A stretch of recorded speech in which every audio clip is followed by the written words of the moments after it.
Siapa yang mengalami kedahsyatan Tuhan? Yang lainnya mana? Yang lain gak angkat tangan. Siapa yang mengalami bahwa Yesus dahsyat? Puji Tuhan, haleluya. Yang lain masih belum angkat, masih ragu-ragu.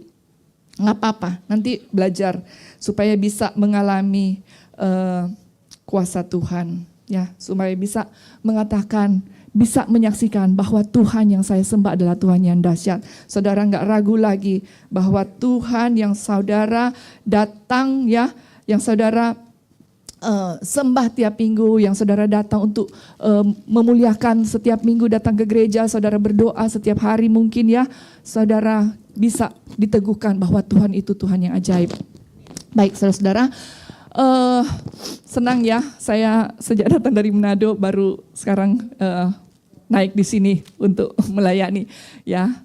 Saya hanya mau cerita sedikit, ya. Saya waktu di Manado sempat ada 2 pelayanan, ya, melayani di penjara wanita dan di panti asuhan.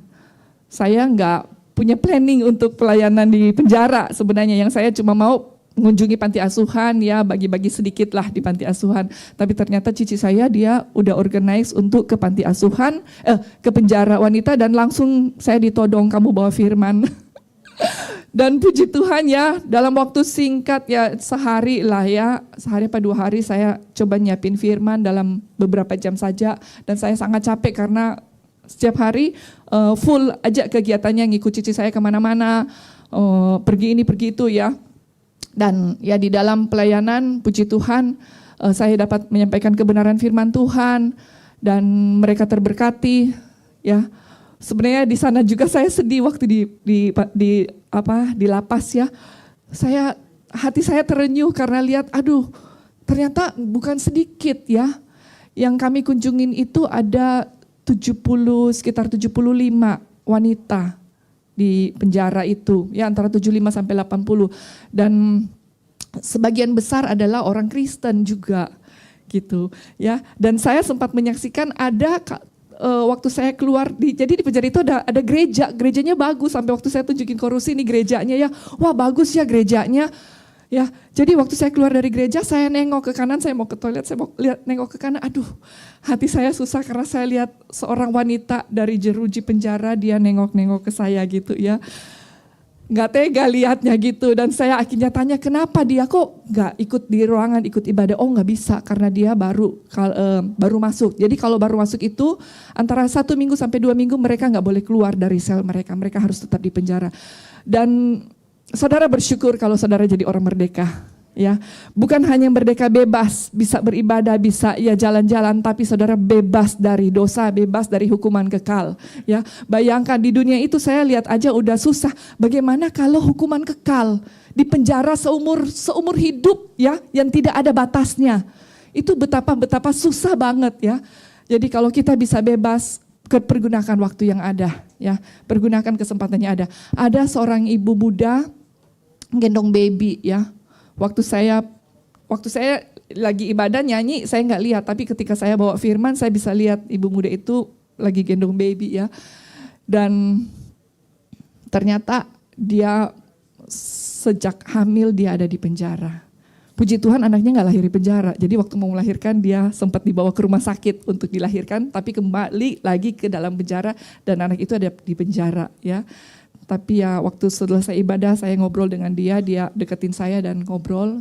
Dia terjebak karena pergaulan dan kena drug, ya. Saya tanya, kamu pemakai atau pengedar? Oh enggak, saya pemakai dan cuma 1 kali itu, tapi saya ketangkap, ya. Dan pas lagi hamil. Tapi dia bilang, puji Tuhan Bu, saya bulan depan keluar dari penjara. Harusnya tahun depan, tapi dia dapat remisi dari presiden katanya. Saya bilang, kamu pergunakan waktu yang Tuhan berikan dengan baik, ya. Jadi dia bulan Februari ini lepas dari penjara. Puji Tuhan. Kemudian saya juga ada seorang ibu juga, ya, waktu saya perkenalkan bahwa saya dari Sangir, ya, keluarga saya dari Sangir. Begitu dia datang, dia tanya saya, kamu dari Sangir? Saya bilang iya. Dia sebut family name, dia lihat cici saya, langsung dia peluk cici saya, ternyata cici saya kenal sama dia. Nah dia juga bukan kesalahannya dia, tapi karena dia jual mobil dan belum sempat ganti nama, Ya, orang yang membeli mobilnya dia kabur nggak meneruskan cicilan kreditnya. Jadi dia yang ditangkap, dimasukin di penjara. Jadi ternyata banyak cerita di penjara itu. Saya nggak bisa ngobrol panjang lebar dengan mereka, nggak bisa layani satu-satu. Tapi ya karena waktu terbatas, tapi saya mendapat pelajaran dari situ ya. Kemudian saya juga ke panti asuhan. Di panti asuhan itu ada 53 anak. Waktu saya datang, tadinya 51. Waktu saya datang itu tiba-tiba ada beberapa hari sebelumnya tuh ada 2 tambahan baby. Ya baby yang saya gendong, yang saya share di grup ya. Baby itu baru 1 bulan. Jadi 1 bulan usianya dia dibawa ke panti asuhan, orang tuanya tidak menginginkan dia. Ya, jadi saudara-saudara, sungguh kehidupan di luar yang kita tahu kadang-kadang kita cuma ya menjalani hidup sepertinya enak-enak aja di sini ya, keluarga baik-baik semua, tapi ternyata di luar sana ada hal-hal yang mengherankan gitu ya. Jadi anak-anak ini lucu. Kemarin siapa? Hani tanya ke saya beberapa hari lalu, "Ci, itu panti asuhan di Manado?" Saya bilang, "Iya." "Kok banyak orang Papua?" katanya gitu. Saya bilang, "Iya, banyak orang Papua, banyak anaknya rambut-rambutnya keriting gitu ya, lucu-lucu." Terus, "Kok bisa sih?" Ya karena ibu, jadi yang punya panti asuhan itu adalah ibu gembala. Ibu gembalanya itu dia dulunya pelayanan di Papua, kemudian dia pindah ke Manado. Nah anak-anak itu dibawa karena orang tuanya nggak mau, yang lain dia nemu di pasar gitu loh. Jadi akhirnya dia bawa semua ke Manado. Jadi orang Papua jadi orang Manado sekarang. Ya, oke, sekarang saya mau lanjut firman Tuhan. Minggu lalu Korusti sudah bawa sharing tentang apa ya judulnya ya? Ingat nggak? Ada yang ingat nggak? Fokus. Kayaknya fokus. Ibu Tinde, Ibu Hatin. Saya walaupun nggak di sini saya ngikutin loh. Ayo minggu lalu siapa? Apa judulnya? Yes, Yen. Bukan hanya diselamatkan tapi dimuridkan. Iya itu intinya. Itu intinya. Judulnya apa ya? Wah, lupa. Aduh, ini kalau di sekolah dites satu-satu. Gimana nih murid-muridnya? The cost of following Jesus ya. Jadi enak gak ikut Yesus? Enak. Enak ya tante ya. Tapi bayar harga. Harganya enak gak? Berjuang dah. Enak-enak enggak ya? Seru-seru katanya seperti naik jet coaster kalau ikut Tuhan itu ya. Seru ya. Ya benar, ikut Tuhan itu enak-enak, nggak enak gitu ya. Nah, ayat firman Tuhannya saya nggak ngambil banyak-banyak juga. Saya cuma mau mereview aja ya. Jadi di Matius 28 ayat 19 ini ya dikatakan bahwa target Tuhan adalah menjadikan semua orang murid. Bukan sebatas orang Kristen, fans, atau aktivis gereja atau pelayan ya. Kemudian aktivis atau pelayanan di gereja itu tidak menjamin Anda seorang murid Yesus. Setuju nggak pernyataan ini? Setuju ya? Setuju. Ada yang nggak setuju? Silakan angkat tangan. Berarti semua setuju deh. Nggak apa-apa. Oke, setuju ya. Nah, jadi seperti tadi Yeni review dari khotbah minggu kemarin bahwa Tuhan itu datang bukan hanya untuk menyelamatkan saja, tapi Tuhan di Matius 28 ini dikatakan dia mau kita menjadi murid. Ya, jadi targetnya Tuhan itu adalah menjadikan semua orang murid, ya. Kalau saudara cuma datang ke gereja, ya, datang, nyanyi, doa, dengar firman, duduk, pulang, ya. Hari-harinya gitu aja, ya. Di rumah juga doa makan doa, kadang-kadang lupa gitu ya. Saya mau pertanyakan apakah saudara sudah murid apa belum? Ya, kita akan lihat. Apa murid itu gitu ya. Jadi kita mau lihat di sini nanti ya. Jadi ternyata Tuhan itu nggak cari fans. Kalau saudara-saudara datang ke sini hanya sebagai fansnya Tuhan Yesus itu salah. Ya. Kalau datang hanya sebagai KTP saya Kristen. Ya, orang tua saya Kristen. Saya keturunan dari keluarga Kristen, apalagi ya oma saya, opa saya pendiri gereja, enggak ya. Tuhan nggak cari itu. Yang Tuhan cari adalah murid. Ya. Dan Seberapa banyak waktu yang saudara spend di gereja untuk pelayanan itu pun tidak menjamin Anda sebagai seorang murid. Mau masak berapa karung beras untuk pelayanan di gereja, mau bikin bakso berapa panci, ya nggak bakalan bisa jadi murid. Ya, bukan menjamin Anda jadi murid. Ya, karena ada kriteria seorang murid. Nah di sini saya belajar ya, saya pernah sharing ini di doa malam beberapa tahun yang lalu ya, waktu kita masih di gedung yang lama di Minto. Nah, saya menjabarkan di sini, saya belajar tentang disciples, perbedaan disciples dan student. Kalau bahasa Indonesia, murid ya, orang yang belajar ke sekolah itu, yang belajar itu namanya murid ya. Tapi ternyata ada disciple dan ada student, dan ada perbedaannya. Saudara bisa lihat di sini. Ya, jadi yang ke sekolah itu biasanya itu murid itu yang kita bahasa Indonesia ngomong murid itu adalah student ya. Karena student itu dia belajar di sekolah. Dia ada skill, dia ada teknik ya. Dan dia belajar dari kelas 1 ya, dari TK, kelas 1, kelas 2 sampai di SMA, kemudian dia kuliah, itu dinamakan student ya. Terus student ini satu saat dia akan berhenti dari bangku sekolah. Kemudian dia akan bekerja, dia nggak selamanya tinggal di sekolah. Satu saat dia akan meninggalkan sekolahnya, ya. Nah, kemudian dia akan menyimpan pengetahuannya untuk dirinya sendiri, ya. Dan dia akan menggunakan pengetahuannya itu, skillnya dia untuk, ya, kepentingannya sendiri. Kayak seorang dokter, dia belajar untuk kepentingannya sendiri, dan dia pergunakan juga untuk kepentingannya dia bekerja, kan, ya. Kayak orang IT juga dia bekerja kepentingannya dia untuk cari duit, ya. Dan kalau dia share ke orang lain, biasanya ada cost. Ya, tapi saya bersyukur kita punya IT banyak di sini ya. Korusi sering nanya ke Jeffrey, sering nanya ke Hari tentang komputer ya, tentang masalah-masalah laptop komputer, dan free. Mereka karena mereka udah jadi murid, ya, bukan student lagi, mereka murid, jadi dikasih free. Kalau enggak bayarnya mahal loh, ya. Kayak handyman itu kan bayarnya mahal. Tetapi ada handyman di sini yang bantuin gitu loh for free karena handyman-nya udah jadi murid. Nah, terus dia mempunyai lebih dari satu guru. Waktu saudara TK, gurunya siapa? Sama nggak waktu saudara jadi SMP, SMA? Beda kan? Jadi lebih dari satu murid. Nah, kita mau lihat, memiliki lebih dari satu guru ya. Nah, di sini saya mencoba mencari kata disciple. Saya sharing-sharing sama Korusi. Saya bilang ini disciple ini loh, dalam loh artinya. Jadi saya mencoba mencari di beberapa kamus, beberapa terjemahan, dan saya coba mencoba menjabarkannya ya. Jadi a disciple actively imitated both the life and teaching of the master. A living copy of the master atau imitation.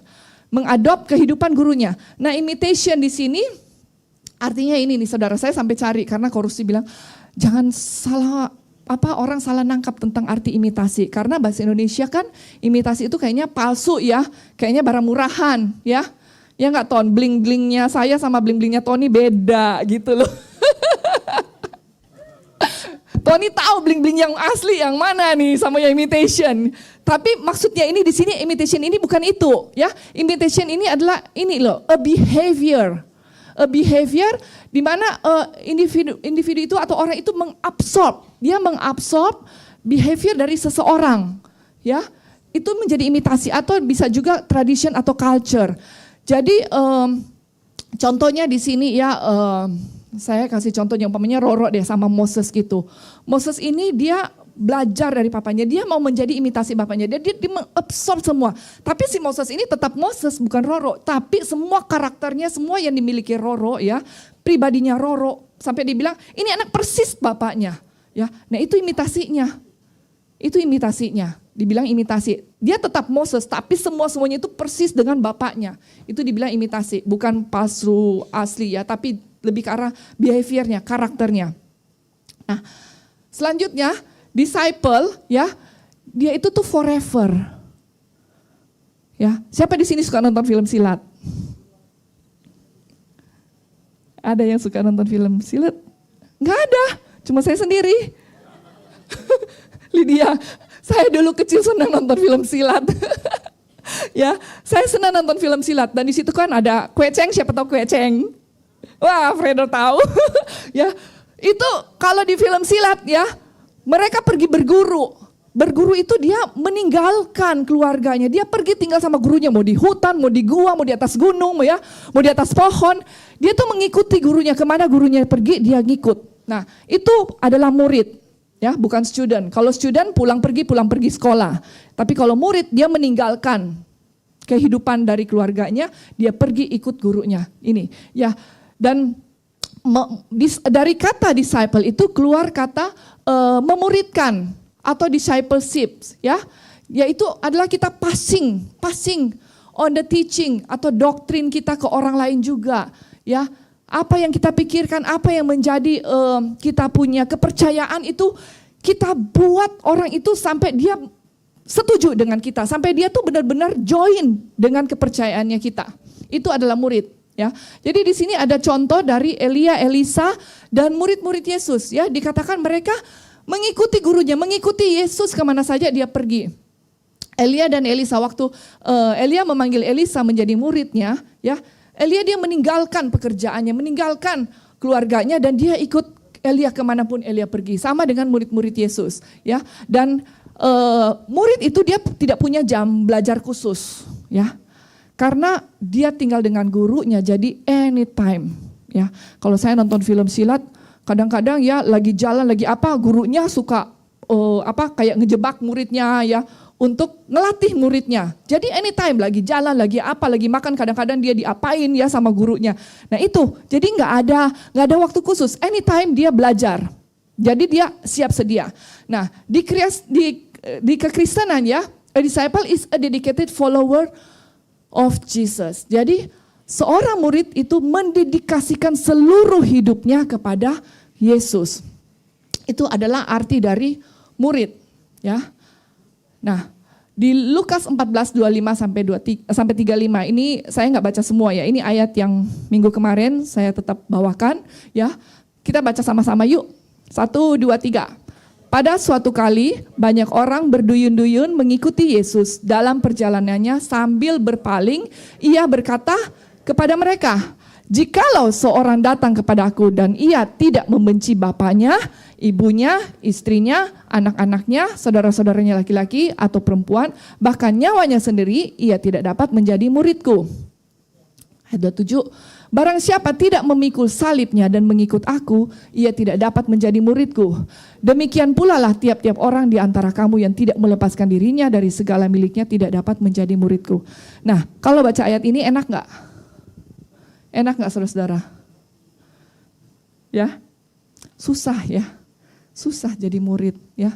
Ini saya coba ringkas ya, dari Lukas 14 ini saya coba ringkas.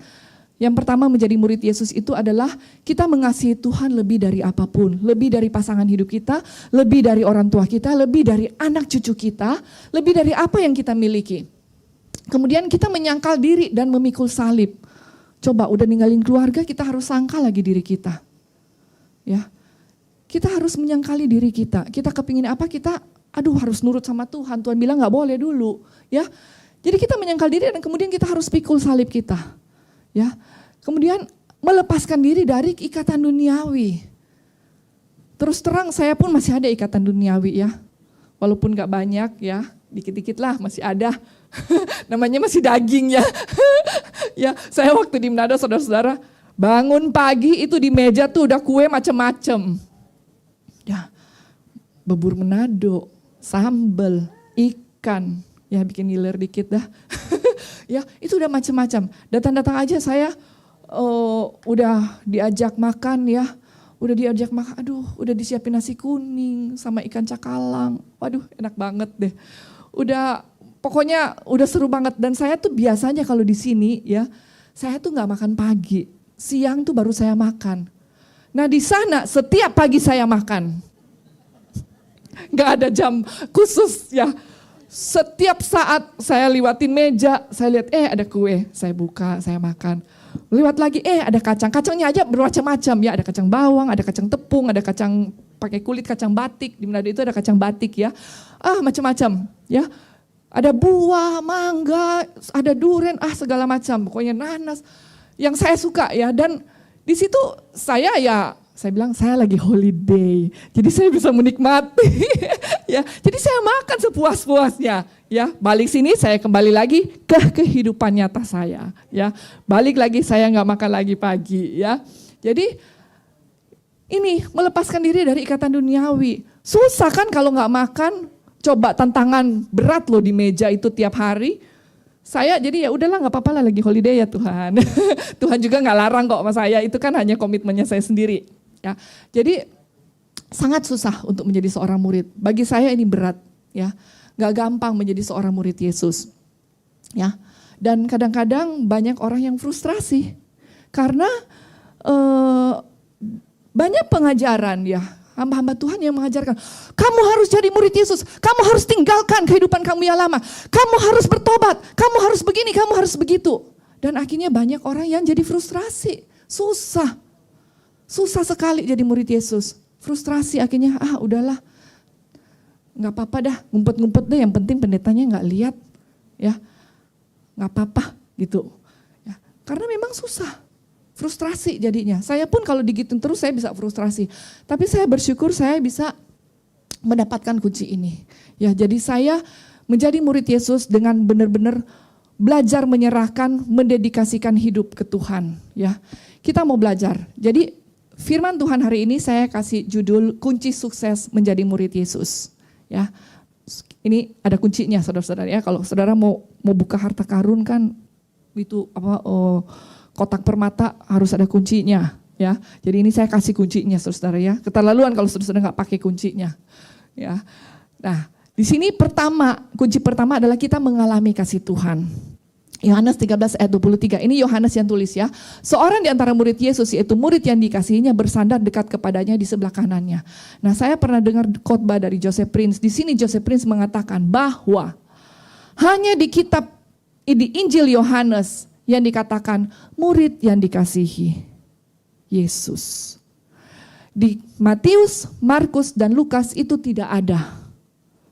Tetapi di Yohanes ngaku-ngaku gua dikasihi Yesus. Ya. Dia mengakui bahwa dirinya dikasihi Yesus. Dan hanya di kitab ini yang ditulis, dia mengasihi Yesus mengasihi dia, ya. Nah, kita lihat di Yohanes 19 ayat 26 dikatakan juga ketika Yesus melihat ibunya dan murid yang dikasihinya di sampingnya, berkatalah ia kepada ibunya, ibu inilah anakmu. Ya. Di dalam Injil yang lain pun ya, dalam penyalipan Yesus, murid-muridnya itu pada kabur kocar-kacir kemana-mana. Hanya ada Yohanes yang tertinggal bersama dengan Maria. Dan ada beberapa wanita dikatakan di situ ya. Nah, kenapa Yohanes ada di sini? Karena dia bilang dia murid yang dikasihi Yesus. Dia mengalami kasih Tuhan. Ya. Korsi tanya sama saya, bagaimana mau kasih tahu orang untuk mengalami kasih Tuhan? Ini mengalami ini bukan hanya mengalami general loh ya, tapi ini sangat penting saudara mengalami secara pribadi. Bagaimana mengalami secara pribadi? Saudara merespon karena Tuhan tuh sudah jor-joran.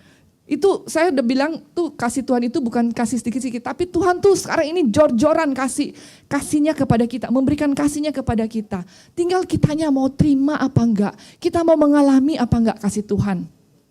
Ya, saudara bisa merasakan kasih Tuhan itu, ya, bukan karena saudara dikasih barang. Saya naik gaji, saya dapat promosi, saya diberkati, Tuhan mengasihi saya. Enggak. Tetapi ketika saudara sendiri, saudara duduk diam, saudara bersekutu dengan Tuhan dan saudara mengalami hadirat Tuhan, itu saudara mengalami kasih Tuhan. Ya, saya sering ngomong sama Korusi ya, ketika saya kerja di dalam ruangan saya sedang menidurkan baby ya, saya sering menangis di situ. Kadang-kadang saya cuma nyanyi simple buat tidurin anak. Jesus love me this I know, kan nggak ada yang lihat, ya ruangan gelap. Ting-tong-ting-tongnya ada, tetap jalan tuh kan kita pasang CD player gitu ya, buat lagu buat anak-anak tidur. Tapi saya tetap nyanyi. Waktu saya nyanyi saya nangis saudara. Saya bisa merasakan kasih Tuhan dalam hidup saya. Dan di situ saya merasakan kasih Tuhan yang sangat besar. Coba deh saudara rasakan, saudara alami. Alami itu, pengalaman itu sangat penting. Kalau saudara nggak mengalami kasih Tuhan, ya, susah untuk menjadi murid Yesus. Struggle, saudara akan menjalani kehidupan kekristenan itu dengan berat, dengan frustrasi. Tapi kalau saudara mengalami kasih Tuhan, akan sangat mudah, ya. Saya kemarin sharing ya, saya beberapa waktu lalu, bulan Januari kemarin, sebelum saya berangkat ke Manado ya, saya di tempat kerja diteriakin sama room leader saya. Room leader itu lebih kecil dari Shannon usianya, masih lebih muda. Dia menyalahkan saya. 2 kali dalam 1 hari dia teriak sama saya, dia marah. Kalau mau emosi, saya bisa emosi saudara-saudara ya, karena saya bisa saya bisa argue juga, dan saya bisa menyatakan bahwa saya itu nggak salah, gitu loh. Saya pulang cerita juga sama Korusi ya.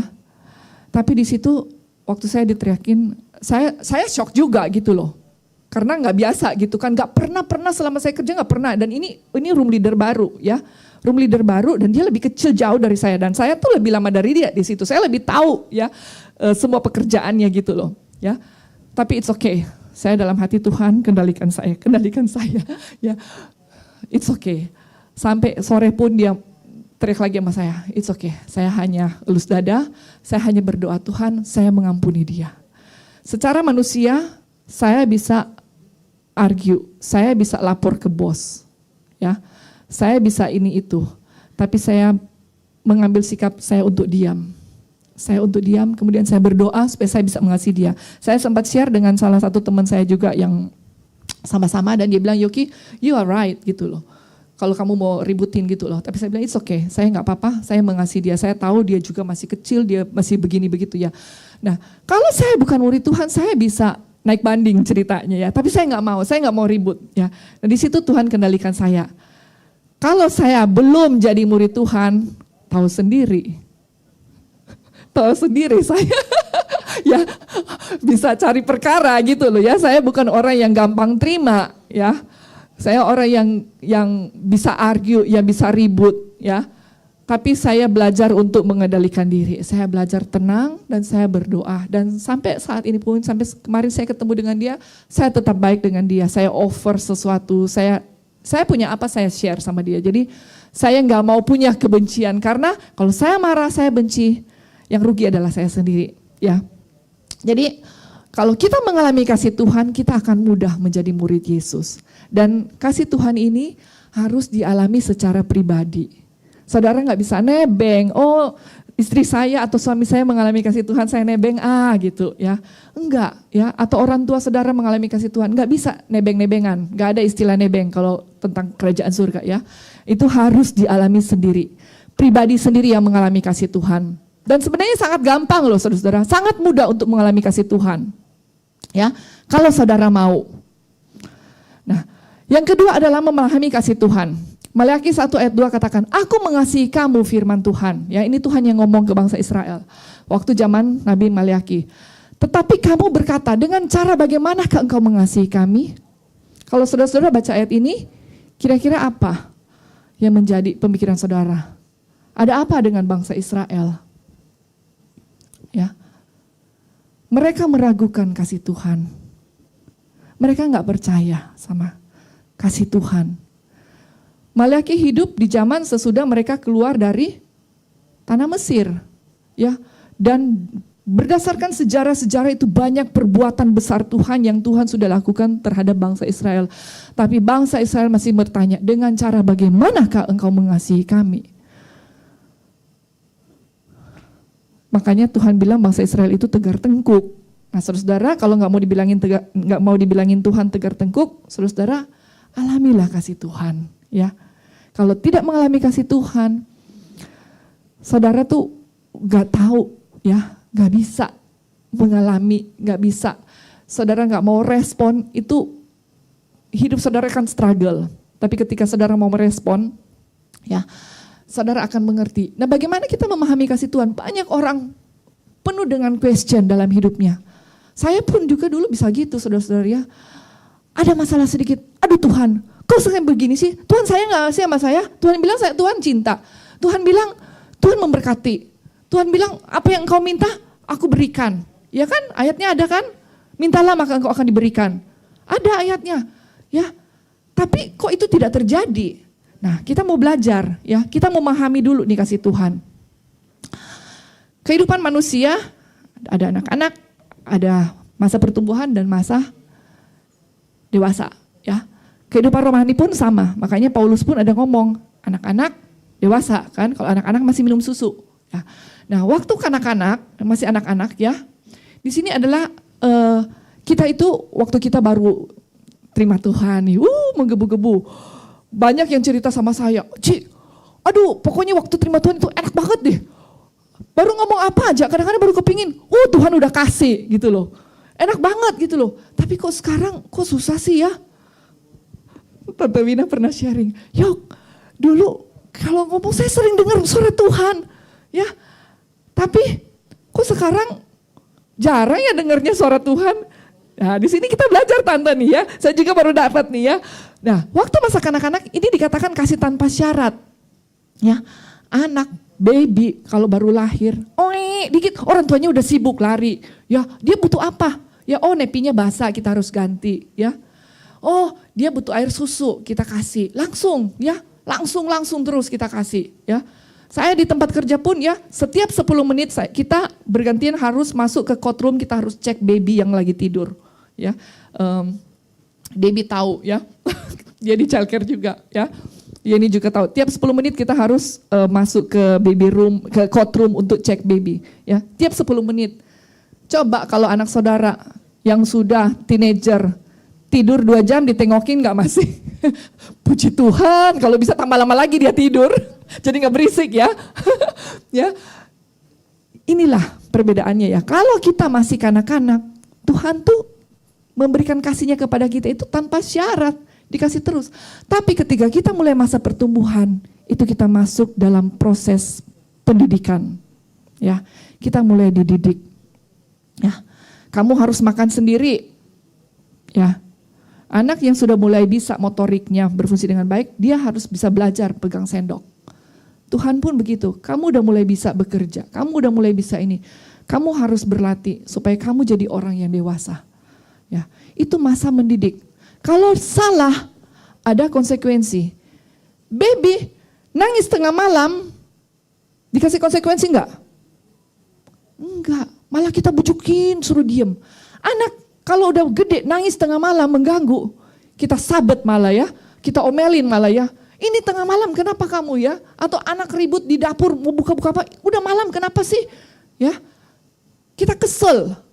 Ya, itu masuk di dalam masa pendidikan. Nah, kemudian setelah dewasa, ketika seseorang anak menjadi dewasa, kita mulai percaya, kita mulai kasih mobil. Ya, kita percaya dia untuk pegang uang lebih. Kita percaya dia untuk pergi mungkin lebih dari berapa jam, pulang lebih malam.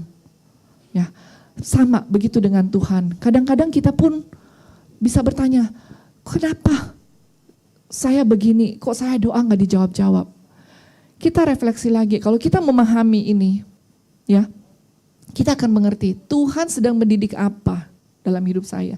Tuhan sedang proses apa ke saya. Ya, waktu 3 minggu lalu Korusi khotbahkan di khotbahnya kan dia bilang dia suka khotbahin saya di rumah. Tiap hari telinganya panas. Ya, gak gampang saudara, tiap hari saya dikulitin, ya, dikulitin satu-satu gitu, gak enak, ya.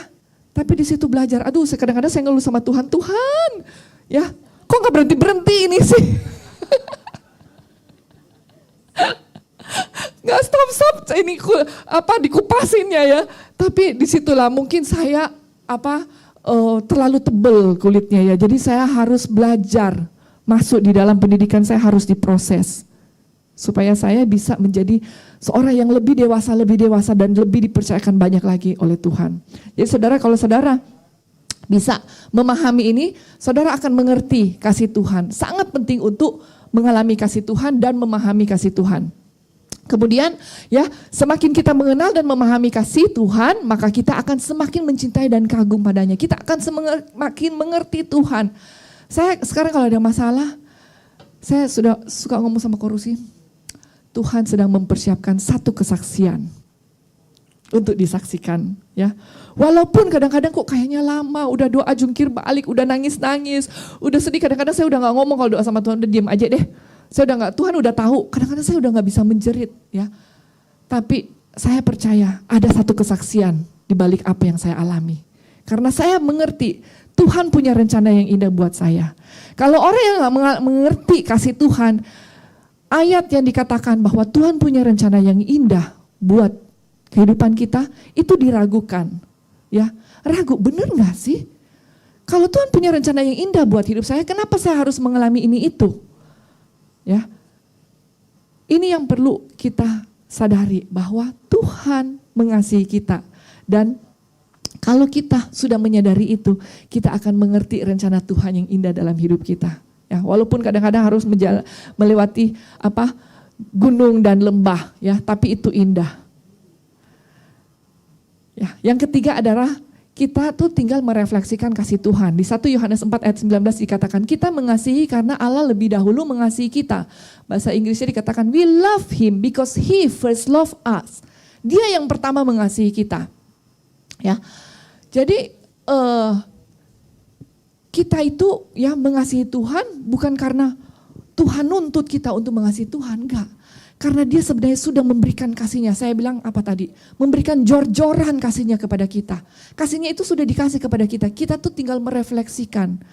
Kalau saya tidak salah ingat di Galatia 5 atau Galatia berapa ya dikatakan. Tidak tahukah kamu bahwa tubuhmu itu adalah bait Allah? 1 Korintus 3 ayat 16. Ya. 1 Korintus 3:16. Tidak tahukah kamu bahwa tubuhmu adalah bait Allah dan roh Allah diam di dalam kamu. Roh Allah itu udah ada di dalam kita. Ya, di Galatia juga dikatakan bahwa Paulus mengatakan bahwa hidupku yang aku hidupi sekarang adalah hidup untuk Kristus, dan Kristus itu ya roh Tuhan itu ada. Jadi Tuhan itu hidup di dalam kita. Kita udah tahu semua kan, roh kita ini sudah diperbaharui, ya. Dan itu ada di dalam kita. Kita hanya bekerja sama menggerakkannya. Ya. Jadi kalau kita sudah ada roh Tuhan, berarti kasih Tuhan itu sudah ada di dalam kita, sudah ada di hidup kita. Tinggal kita merefleksikannya. Kita merefleksikan kasih Tuhan itu dengan mengasihi Tuhan. Nah, saudara, firman Tuhan enggak lama-lama ya, hanya sampai di sini saja ya. Jadi ketika kita mengalami dan memahami kasih Kristus, ya, kasih karunia yang sungguh besar, yang sungguh ajaib, yang sungguh tak terbilang ya kebesarannya, maka kita akan mampu menjadi murid Yesus. Walaupun dikatakan susah, harus pikul salib, harus melepaskan ikatan-ikatan dunia, ya. Harus meninggalkan segala-galanya. Tapi ya, itu akan menjadi mudah ketika kita mengalami dan memahami kasih Tuhan. Mari saudara-saudara kita bangkit berdiri.